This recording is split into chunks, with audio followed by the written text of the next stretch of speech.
started getting into music probably just through listening to my dad's record collection.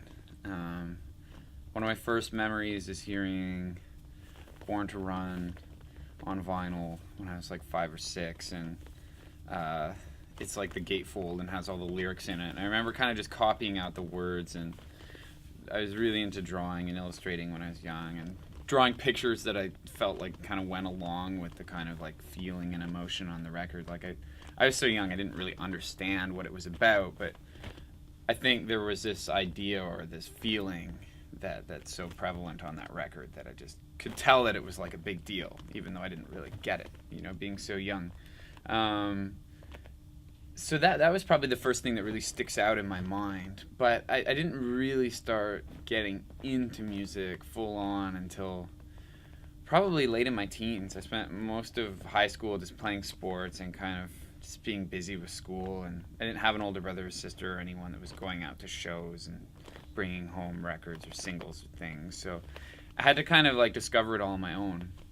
And I remember going off to art school and kind of coming home one time and realizing that, rediscovering my dad's records again, and sort of being like, oh my god, like, got all these vinyls, like these are really cool, and just being really attracted to the artwork. And so I just started going into shops and literally just asking them to give me cool stuff, so I started out with like the Smiths and Echo and the Bunnymen and like Joy Division, all that kind of like basic kind of post-punk indie kind of music, and from there I've just I love collecting records, and it's just something that I'm really obsessed with music, so I just haven't stopped since then.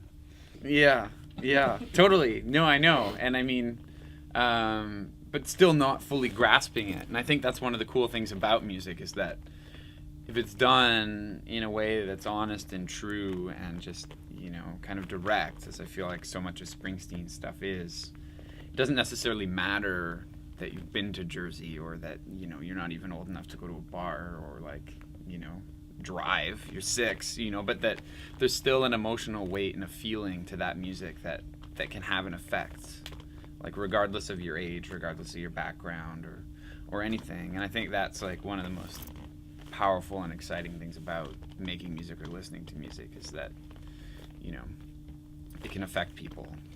Yeah, totally. No, I know. And I remember seeing, like Clarence Clemens on the front with the saxophone, and just the whole idea of having a look, and they just look like the coolest dudes on the front of that record, and for sure that had an impact on me. And since then I just got really into any kind of artist or any group that had an image that was distinct and real and different from what someone else was doing.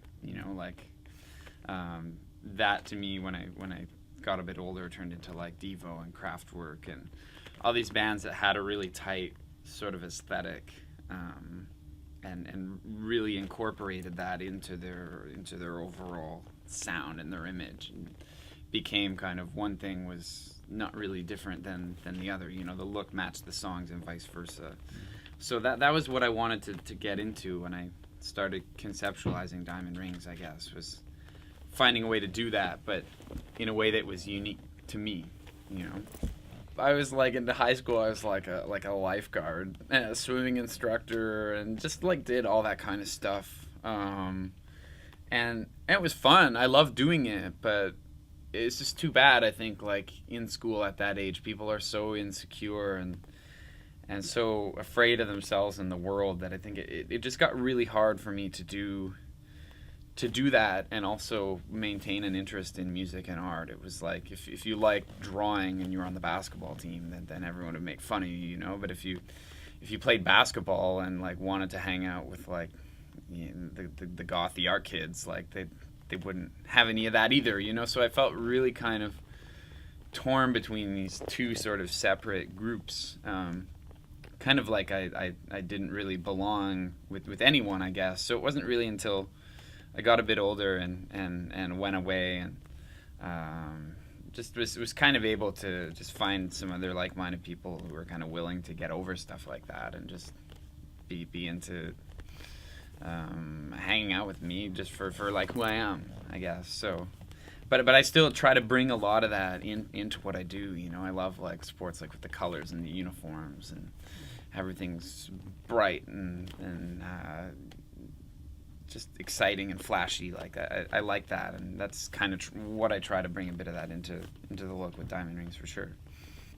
I think pretty much my second year at school, I was in university and I was studying fine art, and I was also playing rep volleyball like on the varsity team, and it was okay, but I was just old enough to start going to the bars, and I was also volunteering at like the community radio station and getting into bands and kind of rediscovering guitar and piano and learning to play and wanting to go out and see shows, but then having to get up early the next day to go to practice or go to some tournament somewhere, and it just became too much, and I decided I had to pick, and I figured I'd give in athletics like a decent try, and I was okay, but I wasn't, going pro or anything. So I figured, why not go after music? Like, I might as well. I'm still young, and it's really fun, and I have no idea where I'm going to end up. So I just kind of decided to throw my energy into that, and that's what I've been doing since then.